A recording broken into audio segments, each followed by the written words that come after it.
Hallelujah. परमेश्वर के नाम की महिमा हो। आज की बाइबल सिनॉप्सिस में हम राजाओं की वृत्तांत दूसरा भाग के सारांश को देखेंगे।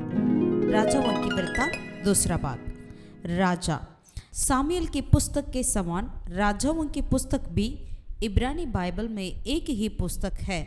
इब्रानी बाइबल में इस पुस्तक का नाम मेलोकी यानी राजाओं है।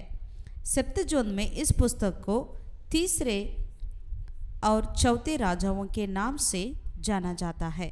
समय एवं स्थान। पहले और दूसरे राजाओं की पुस्तक इब्रानी भाषित बाइबल में एक पुस्तक होने से एक व्यक्ति के द्वारा लिखे जाने की संभावना है। दूसरा राजा चैप्टर 25 वर्स 27 से 30 तक में वर्णन की हुई घटनाएं के बाद भी बंधुआई का अंत होने की कोई चर्चा न होने के कारण यह भी स्पष्ट होता है कि ईसा पूर्वक 561 से 538 के मध्य काल में यह पुस्तक लिखी गई होगी। लेखक यहूदी परंपरा के अनुसार यह जाना जाता है कि यह पुस्तक यिर्मयाह ने लिखी है, परंतु दूसरा राजा 25वीं अध्याय 27 से 30 की घटनाओं बेबीलोन में हुई है और यिर्मयाह उस समय मिस्र में था, इसलिए यह पुस्तक किसी और के द्वारा लिखी जाने की संभावना है। पृष्ठभूमि और संदर्भ। यरदन से लेकर बेरशेबा तक यरदन के पार देशों की ऐतिहासिक घटनाओं की पृष्ठभूमि है। इजरायलियों को सुलेमान के समय मिस्र का और ईसा पूर्वक 800 से 750 में आराम की धमकियों का सामना करना पड़ा। उसके बाद अर्धशतक तक शांति रही, परंतु फिर असूर ने इज़राइल पर यहूदा पर हमला किया और ईसा पूर्वक 722 में इज़राइल राज्य का विनाश किया। इसी समय यरूशलेम पर भी आक्रमण हुआ। ईसा पूर्वक 612 से 539 में बेबीलोन विश्व का प्रमुख व शक्तिशाली देश बन गया। उसने 3 बार यहूदा पर हमला किया और ईसा पूर्व 586 में पूरे राज्य को नष्ट कर दिया। विषय सार। राजाओं की पहली पुस्तक के आधे भाग में सुलेमान के शासन का वर्णन है।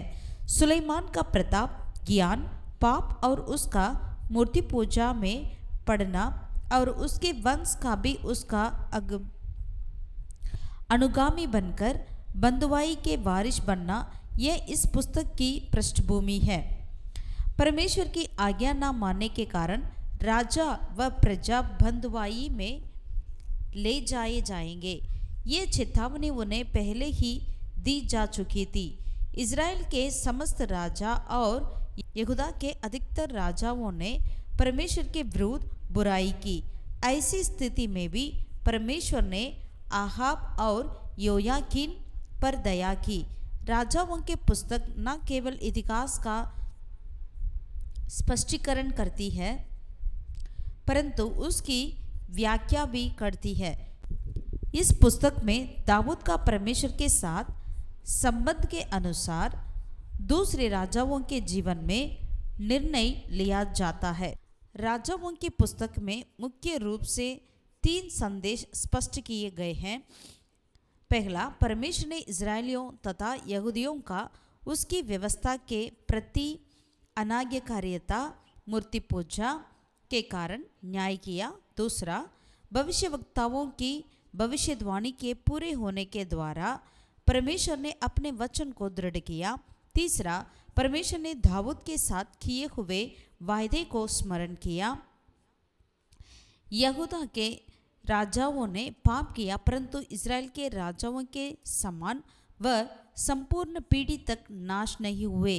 बंधुआई से देश का विनाश तो हुआ, परंतु दाऊद का राजवंश बना रहा।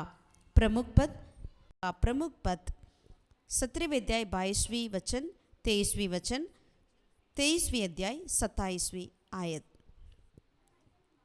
यीशु मसीह हमारा राजा है। विषय विभाजन। इज़राइल राजा पतन की और पहला अध्याय से लेकर 17वें अध्याय तक एलिया और एलीशा की सेवा, एलिया का उठा लिया जाना, एलिशा को सेवा प्राप्ति, एलिशा को सेवा प्राप्ति, यहोराम मोवाब के विरुद्ध, एलिशा भविष्यवक्ता, यहोराम और अहज्या इज़राइल के राजा के रूप में यहू का अभिषेक,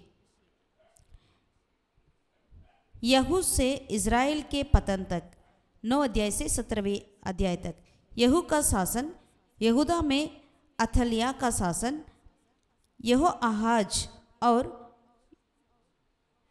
यो आगाज और यो आशा, यहूदा अमस्या, अजरिया, यरोबाम दूसरा इज़राइल का राजा। अजरिया का शासन, इज़राइल के राजा योताम, आहाज, इज़राइल का विनाश। दूसरा विभाजन में इज़राइल देश पतन की ओर 18वें अध्याय से लेकर 25वीं अध्याय तक। देश हिजकिया की अधीनता में, मनासे और आमोन का दुष्टता का शासन, यहूदा का नवीनीकरण, यहूदा का अंतिम समय। इसके नीचे यहो आगाज बंदवाई में यहोयाकीम का शासन और नबूकदनेस्सर का आक्रमण, सदकिया का शासन और यरूशलेम का पतन, राज्यपाल गदल्या, यहोयाकीन की बंदगृह से मुक्ति। यही है राजाओं की दृष्टांत का दूसरा भाग का सारांश। God bless you all.